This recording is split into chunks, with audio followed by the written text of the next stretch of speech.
Yeah. And I think the point that Elder is speaking to is about the involvement as a father here versus back home. Mm-hmm. So back home is spot on. It was mostly the money down, pay for the fees, and that's it. That's it. All those extracurricular stuff that the kids will do, it was like somebody else take care of it. But here, most of us, you are involved. Mhm. Actually, you have to be present. Of course. Yeah. And I do realize I have one friend that always shares this with me. His father was very present in their life, being back home. Right? And I realized that, yeah, for me, honestly, I don't really recollect me and my dad. The only thing, and that was when I was a kid, that he took me to the stadium when I was a young boy to go watch Asante Kotoko. Oh, That's just about it. yeah. But I don't recollect, like how me and my children will go to the park, Mhm. teaching them how to ride a bike or helping them to play hoops or volley, dropping them at those. I don't recollect that. Yeah. Right. So the involvement here, being present in all those other stuff, is definitely different from what you typically see back home. Exactly. So the cultural setting, Yeah. the cultural setting is totally different.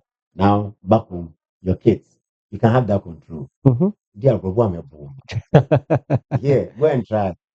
The child will just go to school and say, when they go to school and they see a mark or something around the kid, Yeah. and they ask the kid, what happened? My father beat me. That's all. That's your interest.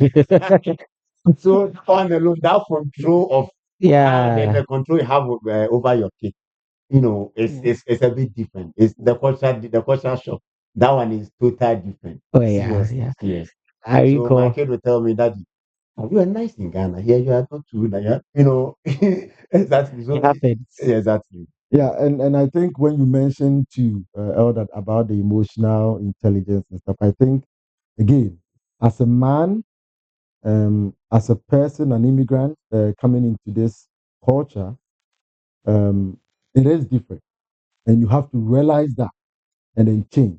You can always have control, and control in a different way. Mm-hmm. Correcting them in a different way. Yeah. So that is all stuff that you need to pick up. Because Elder is right. Some of us we were hooped, right? Mhm. Oh, yeah. We got a belt. Oh yeah. But again, to his point, over here, I can't do that. The kid will even question you. I can't do that. I have to find different ways to To be correct able to. them Yeah. or to rebuke them. So again, these are stuff that we learn and it's different. And sometimes if you want to import what you were doing back home here, then you Mhm. run into challenges. Yeah. You soon be in prison. I guess. Interesting answers, and it's educative. I believe that we out there we are actually learning a lot. Just have in mind that as a man, your your let's say your ego shouldn't be tied to the ability, or let's say the fact that you can be able to provide financially for the family. Because if you live with that mindset and you get maybe to a different setting, maybe not necessarily Canada, but then let's say this Western world, we are going to break down. You would always be depressed. You would try to push extremely hard, but then it might not be so. Sometimes you would have to stay home, because I remember a match that I was reading the story. The man was married to a woman, like, and then the wife started earning more than him. He was a professor. They had kids. Now there was a decision of one person should stay home and take care of the kids. Your wife is earning double what you're earning. You can't claim because of ego. Stay home, take care of the kids, and then I'll be doing mine. It doesn't make sense. So basically, the man will now have to be a stay-home husband and then take care of the kids. It becomes very difficult, but then the earlier we start breaking certain boundaries, the better for us, because anything can happen. You can Yeah, add and something. and again, I always like to bring some of these thoughts home because I know, especially for our young ladies that are watching, just want to bring some of these stuff home. So the example that you gave, great example. Look at it from a family perspective, Yeah. and you see that okay, he's bringing in more. Okay, I'll stay back and help with the kids while she, goes about and does that activity. One thing that I would like to point out to the ladies: you having been in that position or earning more shouldn't lead to you disrespecting your husband. Exactly. Again, we are equal partners. So Mhm. if now you are earning more don't come and disrespect your husband. In the same vein, In the same vein, yes, vice versa. vice versa. When we Exactly. also are earning more, we shouldn't disrespect you. Exactly. So these are some of the things that, again, we travel, we come into different cultures, and even back home in Ghana, Yeah. I have mates, electrical engineers who are doing very well. The Mhm. girls doing absolutely Extremely well. good. Oh, yeah. So in that instance, if the husband is not that one and something comes up, it's okay for him to stay back. But again, I think the respect has to be there. Exactly. Because I think one thing that for a man is that respect, Yeah. right? So just for the women out there. Yeah. So I think this is a two-sided coin. Like, the ladies should also have in mind that my husband being the head is not based on his ability to provide financially. So when it gets to the point where he's not able to provide financially, you don't say that you are no longer my head. Because I was talking to a colleague of mine in the office, and then he was saying they had a church discussion, and then they were asking the ladies, at what point would you stop accepting that this man is your head? Or what makes your husband your head? And then all the answers the ladies were giving is he's a provider.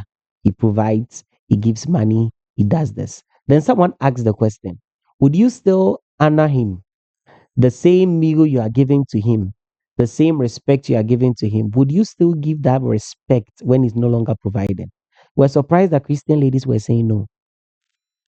They said, you can't be my head. Why? Because you are not providing. You were quoting scriptures. It is better for a man. The man is more or less like an unbeliever when he's not able to take care of his family and all that. And an unbeliever cannot be my head.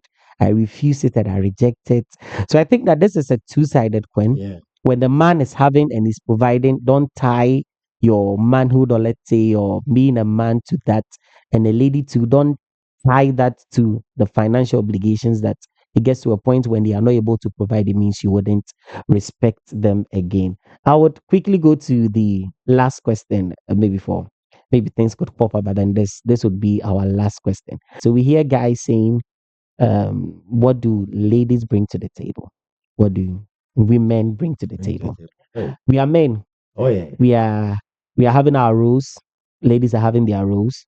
There are things that both of you have experienced that I haven't, and I'm sure some of our listeners also haven't. So if you can tell us, is that thing very true? Is it true that indeed ladies are not able to, they don't bring anything to the table? Because sometimes you listen to these questions and you ask a lady, what do you bring to the table? Oh yes, I'm able to give him sex. So it's good. I'm giving him my Very body. important part. It's necessary, but then Oh, a guy too tell you also enjoy. So it's 50-50, it cuts. So what do you take? What's your take on whether women bring something to it? But we are celebrating fathers. What's the take of fathers on this particular topic to help the younger generation? I don't know who's gonna start this time around. oh, okay. Okay, that's all. So, number one, they bring life. Exactly. Apart from the Christ Jesus, who saves us, and who can take our life at any point in time. Yeah. Your wife is the closest person growing to manhood. Mhm. Who can take your life or maintain your life. Okay. How you treat her, provide food on the table. You may not have money, but how you are able to treat her. So now what one important thing they do is anything they will do within their means to make sure you become successful. They'll Yeah. stand in for you. Yeah. That's where life comes in terms of corporate life, in terms of social life. No, they want you to look like how they want. Mhm. So they try as much as they can to make sure they You are do who the that. one. They serve as partners. So that's where the partnership thing comes in. So you don't just treat them anyhow. Mhm. Give them the respect. And I tell you, you save your life. Seriously, you save your life. And again, they bring and they are stress relievers. Yeah. Equally, they are also like fire. They are good masters, but bad servants. They Exactly. can equally be, stress reliever. They can also be the stressor. As a man, this is below the line, though. One thing that stress man so much is when you are knocking and the door is not open and it's locked, That quote door. unquote. That door. You see that word? That door. Yeah. That door, if it's closed, Ah, I tell you, it's the frustrating. stress that comes, Like there's nothing that comes closer. Not at all. Not even your pay. Not at all. Ah. Not at all. So they are very important part of us. They bring a lot to the table. Forget about the financial bit as we are saying. Mm-hmm. If you want to consider on that, this life is never permanent. Nothing is permanent. You can't have that financial muscle forever and ever. Unless you, the man, you've also decided not to groom or let your wife also be nurtured. Because I remember when we were getting married, we had 5 year development plan, which was included her educational bit, my educational bit. Fortunately, some of the things, because she was a nurse Yeah. back home, you have to go through some years before. So that made her education delayed a bit, So by all means, at a time will come that she also be developed. Yeah. It's our responsibility. Exactly. And so for you to get the best out of her, they also have a very good perspective on other things. And as you are thinking here, your mind is here. Forget about you, your straightness. You try as much as you can to accommodate what the other side she is bringing on board. Yeah. And at the end of the day, you see that you get a solid. Because let me tell you, those who are constructing the road, at a point in time, before they will get the main road, they give us bypass while they are constructing the main road. So the same thing, before you can get to your destination, they will give you the other side of it for you to have that control. And if you don't monitor them well, that is where you lose out. But if you're able to monitor and know how to bring them on board, that's where the emotional intelligence also comes in. Yeah. When to act and when not to act. If Exactly. you're able to get those things quickly, I think it's something that you may. So you make them feel more valuable. Exactly. So they bring a lot to their table. That one I'll tell you, they bring a lot. They bring a lot. When they travel and someone gets to your house, They will know. as soon as the person exactly, they will know. As soon as someone enters your house, the reverence or the presence of your wife will be felt. Yeah. Irrespective of her, how well cooked you know, how organized you are, whatever you are. As soon as anyone enters the house, or as soon as you even step out as a man, if someone wants to just look at you and describe you, whether or determine whether your wife is home or not, you're dressing alone, someone will even be able to point it out. So they are very good stressor and stressors. That one there. Exactly. And just to add a few to that, so again, yes, we are men, and we ask that question: what do women bring to the table? I think even in this day and age, there's a lot of women who are professionals. There's a lot of women who are gainfully employed. So I think when we speak to what do they bring to the table, we should also not be constrained in the fact that, oh, maybe I have $1 million and she as the lady just going to join me and help me spend all my million. Again, as equal partners, they bring to the table every other quality that you should have in equal measure. So you can look at different things to see which lady will complement you better, right? Yeah. So you can look at maybe temperament. You can look at how they go about their business.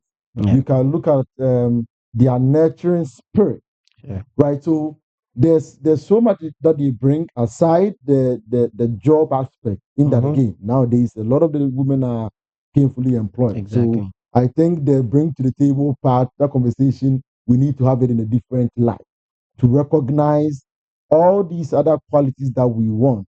Even as Elder said, they are very good strategic thinkers and planners. When you are talking about stuff that is going to do with long-term planning, involve your spouse. Yeah. You'll be amazed at some of the angles that they would bring in. And the fun fact that I always share to people, I say, most often women, to over there, you said, oh, what do you bring to the table? I'll tell you one thing. That lady that you want to marry, that girl that you think is you are so over the moon when you are working everything together, she had already spotted you out and actually picked and said, "Yeah, this is the guy I want." And you are that you think you are doing all the work. They have already decided. Oh, yeah. They have that ability to make those decisions and find out a bit quicker than us. Yeah. And they just lead us into it, and you're like, oh man, this is my God. So again, I think that what women come to the table conversation, we need to consider other aspects like the ones that the others shared, because the honest truth is a lot of our ladies nowadays are also gainfully employed. Exactly. So that question You need to tackle it from these other areas, the other traits that they have that would complement you, the guy, that will lift both of you up to achieve goals that you want for yourself. So just a quick one on Sure. the next one. Mm-hmm. They serve as fire service. Fire service. You know why? Tell me.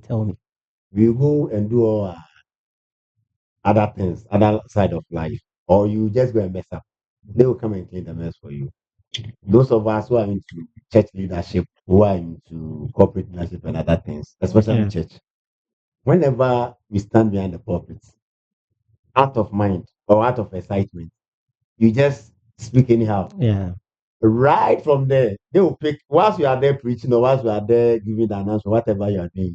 Her interest is not on the words you are saying or the announcement you are giving. She's picking out your shortfalls Yeah. for her to correct. So sometimes as soon as you finish, if you mess up, she would rather go behind you, go and deal with whoever you mess up with. So if you don't get that bit of support, and you know when you go home or when you come home, she should be able to sit you also down. Uh-huh. You tell her, see, this and this and this you did. Master, you had it wrong. Go back again.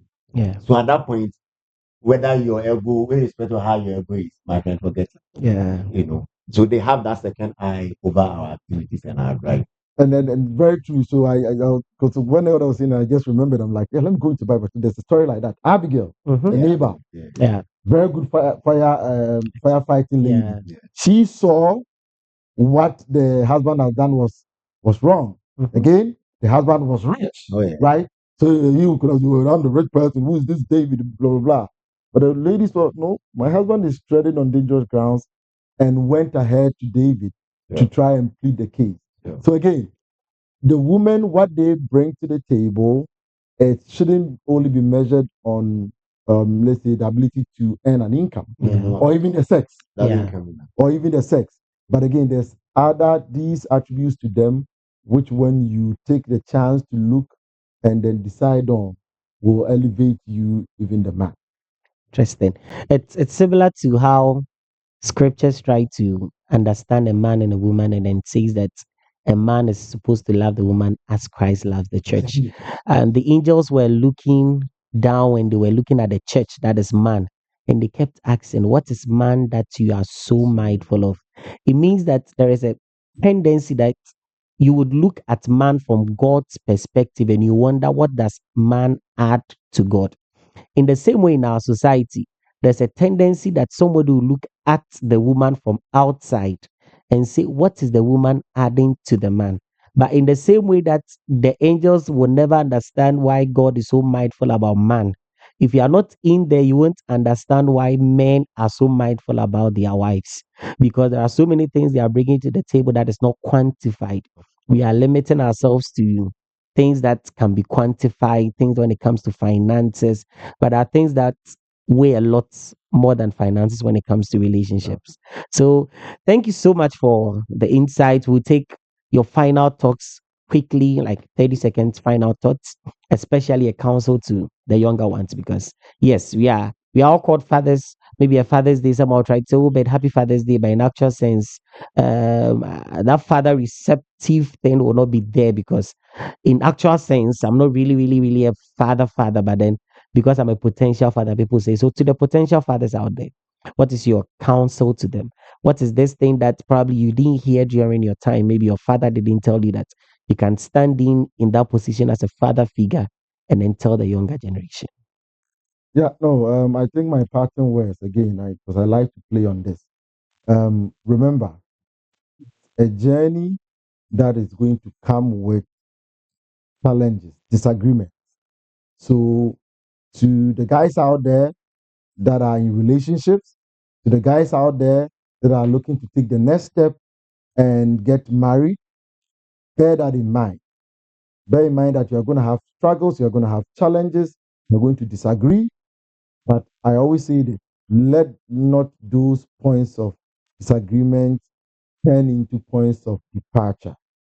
You can always talk it out, you can always work it out. And I'm stressing that because, again, in our world today, you do tend to find marriages and relationships break down because people feel, okay, I want it this way, he didn't want it that way, and don't talk. And it's okay, I can still survive on my own, so I'm going on. Yeah. So that's one thing I just want to say to men out there. Please, please, please. It is a journey that is not all rosy, but again, the blessings therein are many. So talk through the challenges and you would get it right. Look through the challenges and you get it right. Okay, that's some of your last words. Yeah. So be ready for the shocks. Okay. Kids will disgrace you in public. Mm-hmm. They don't have limit in terms of voice when they go out with you. Oh yeah, they will not do the things you want. That one is very, very key. Another important thing is they will believe they are teacher than you. Interesting. Are you aware apostle's son or daughter listens to the Sunday school teacher than the apostle? Yeah. That is the level. Your kids will believe in their teachers more than you. So be ready for those shocks. And again, fatherhood is a lonely place. I'm talking to you not as a father, but as a man. Mm-hmm. Whether you get married or not, at a point in time, you'll be fathers to either at work, your subordinates, or the people around you. The community will see you as responsible man. The community also have expectation with you, Yeah. And growing up again, our fathers then tell us, now you have the hair, very nice. Growing up, we want the hair to be there, but it will be falling It will be falling off. So all the nice hair, Yeah. things, Oh. all those things will fade out. So now, if you have the opportunity, enjoy it. I will enjoy it, sir. Remember, Chairman was once on the platform. Yeah. The white gray on the It head. started What the son was also saying, saying about. Yeah, so when he stands on the pulpit and look at the pensioners, so I'm also going to. We'll get there. Yes, we'll be ready and also be prepared for that level of manhood as we are also winding up age. God bless us for us. We journey on as man, and we pray that the good Lord grant us mercy and grace that we can survive the shocks and other things that comes with manhood or fatherhood. God bless us all. God bless us all. Indeed, indeed, it has been an educative time.